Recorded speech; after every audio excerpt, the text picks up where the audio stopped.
소위 이제 정당 민주주의인데요. 정당 민주주의라는 것의 요점은 당원 주권이라는 겁니다. 이제 우리가 국민 주권 이렇게 얘기하듯이 정당은 정당의 당원들이 주권을 갖는 겁니다. 그런데 국힘당은 그렇지 않습니다. 국힘당은 이너서클이 있고 소위 우리가 그동안 윤 정부에서는 윤핵관 이렇게 부르던 이너서클이 있고 그 이너서클이 결정권을 가지고 있고 나머지는 그 이너서클의 부하 조직처럼 되어 있는 겁니다. 그래서 심지어는 예를 들어서 윤석열의 후보 확정 과정을 들여다보면 거기에는 특정 종교단체로부터 10만 표의 가짜표가 들어오고 그 가짜표를 운용하는 가운데 윤석열 후보를 1등으로 만들어내는 조작의 과정이 있는 겁니다. 그 나중에 이게 어떤 수사 대상이 될지 어떨지는 모르겠습니다만은 그런 조작을 통해서 윤석열이 보수의 지도자로 만들어지는 거예요. 그러니까 그 만들어내는 작전은 이너서클이 하는 거죠. 당원 주권이라는 것은 존재하지 않습니다. 당원들은 각자 자기 지역의 토호들인 국회의원, 중진 국회의원들의 마치 부하들이나 용역 직원들인 것 같이 보이는 정도입니다. 그러니까 버스를 대절해서 같이 왔다 갔다 하고 있는 거죠. 이제 그런 조직이 돼 있고 사실 이번 선거를 우리는 오늘 해설을 하고 있습니다만은 그동안에 민주당은 소위 당원 주권에 있어서는 굉장히 큰 변화가 있었습니다. 그리고 우리가 이 이재명이라고 하는 인물의 어떤 이재명이라는 인물이 민주당을 바꾸어 나가는 과정을 보면 특히나 지난 총선 전에 공천을 둘러싼 엄청난 갈등이 있었잖아요. 말하자면 그런 과정도 당원 주권주의라는 것을 통해서 거쳐내죠.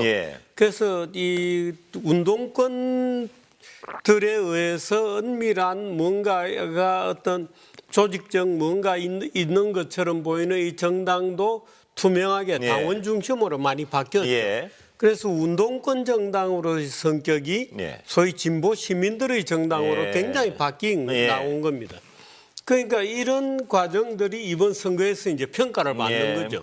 그러니까 이런 평가가 자연히 그 주변에 당원 주변에 있는 인물들 이런 걸 통해서 지금 이제 국민들에게 이런 평가를 받고 있는 거죠. 그러니까 이 국힘당은 단순히 이번에 패배했다, 뭐 그 심기일전에서 잘하면 다음에는 복구한다 이런 차원이 아니고 당이 이 퇴행적으로 완전히 어떤 퇴행 상태에 있는 정당을 완전히 바꾸지 않으면 앞으로 영원히 재기의 여지가 없다는 겁니다. 주필께서 어느 자리에선가 하신 말씀 하나가 제가 잘 기억하는 게 있는데요. 그러니까 민주당은 광주가 시키면 민주당은 하지만 거꾸로 국민의힘은 국민의 당이 시키면 대구가 한다. 뭐 이것도 완전히 역전된 구조. 그런데 이 역전된 구조를 어떻게 어떻게 가지고 안 나오는데요, 문제는? 사실은 역사적으로 좀 보면은 박근혜 전 대통령이 탄핵되고 나서 정당이 완전 무너졌거든요. 그러면서 자유한국당이 탄생이 됐습니다. 자유한국당이 거의 거구화돼 가지고 있으면서 각종 선거에서 계속 패배했거든요. 그러다가 이게 국민의힘이라는 정당으로 바뀌면서 이 거구화된 정당이 중도 보수로 가면서 이게 많이 바뀝니다. 그러면서 심지어 국회의원의 지지를 거의 받지 않았던 이준석 전 대표가 당대표가 되죠. 30대인데도 그런 역동성은 있었거든요. 그러나서 또 지난번에 보면은 윤석열 전 대통령이 대통령의 실권을 가지고 있었음에도 불구하고 국회의원들의 다수의 지지를 획득하지 못했던 한동훈 전 대표가 또 당대표가 63% 됐죠. 그래서 저는 당원들의 역동성은 살아있다 이렇게 보거든요. 다만 최근에 12.3 비상계엄의 어떤 사항에서 저는 약간 일부 극우들을 통해서 오염된 그런 그 당원들도 다수가 있다 이래 봅니다. 그런데 최근에 그분들이 윤석열 전 대통령한테 속았다 이래 보거든요. 그래서 이분들이 아마 이번 선거에서도 아마 아슬아슬하게 이길 수 있지 않았을까. 예. 저더라도 상당히 근소한 차로 지지 않았을까 하는 그런 기대를 많이 그렇게 했던 것 같아요. 실질적으로 믿었단 말씀이시죠? 예. 그래서 저는 예. 근데 이번에 이 결과를 보면서 저는 상당한 그 당원들의 충격이 컸을 거고요. 예. 그러면서 이건 뭔가 우리가 속았구나. 예. 잘못되어 가는구나.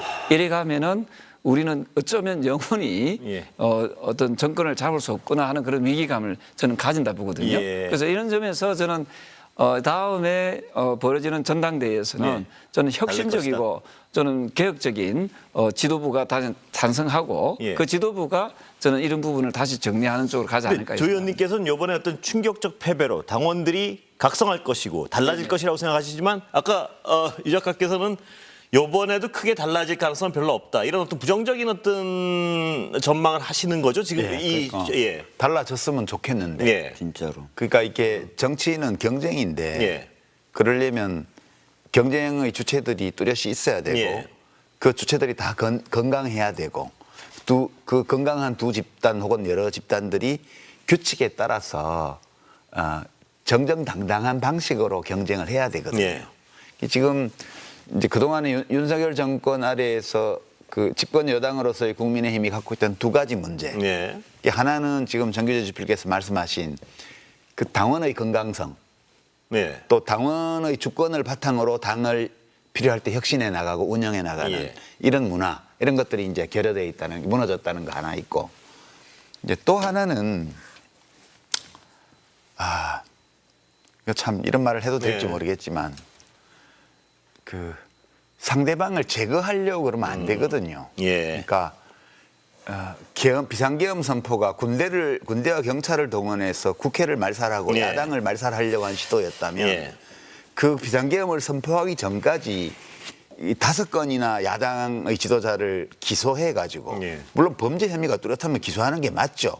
근데 다툼의 여지가 엄청나게 많고 유무죄가 막 엇갈리는 이런 문제를 놓고 그렇게 무더기 기소를 하고 막 검찰이 증인을 막 400명, 500명 신청해서 예. 끝도 없이 한 개인을 자기들은 국가 돈으로 하면서 한 개인은 개인 사비로 변호사 비용을 조달하게 만들어서 사람을 파탄 상태에 몰아넣는 이런 식으로 법을 동원해서 경쟁자를 제거하려는 이 시도. 예. 이게 같은 거거든요. 예. 이 문화요. 이게 좀 냉소적으로 표현하면 이재명 독재를 막아달라고 김문수 후보가 계속 호소를 했는데 자기들 독재 좋아하잖아요. 예. 아니 비상계엄도 옹호하잖아요. 검찰권을 동원해서 정적을 숙청하는 거를 계속 자기들이 지지해왔잖아요. 예. 자기들은 비상계엄도 좋아하고 독재도 좋아하는 사람들 아니에요. 그런 사람들이 왜 독재를 막아달라고 하냐는 거예요. 예. 말의 모순이죠. 예. 그러다 보니까 떨어진 거 아닙니까? 그러니까 그게 또 한 덩어리 문제예요. 예. 그 두 가지를 보수 정당으로서 어떻게 극복을 해내서 그래서 저는 이렇게 생각합니다. 저는 이번에 그 선거의 큰 패배거든요. 네. 큰 패배 아마 믿었던 거구들 30% 이상 이 사람들은 이길 거라고 생각했을 거예요. 예. 극적으로라도. 그렇게 또 메시지가 계속 주입됐거든요. 그래서 저는 그분들이 충격이 클 거고 예. 나머지 한 60~70%의 그나마 그 이준석을 선택하고 또 한동훈을 선택했던 예. 그 다수의 당원들은 저는 희망이 있다 이런 거거든요. 예. 그래서 한 2달 후에 예. 우리가 전당대회가 치러진다고 했을 때 예.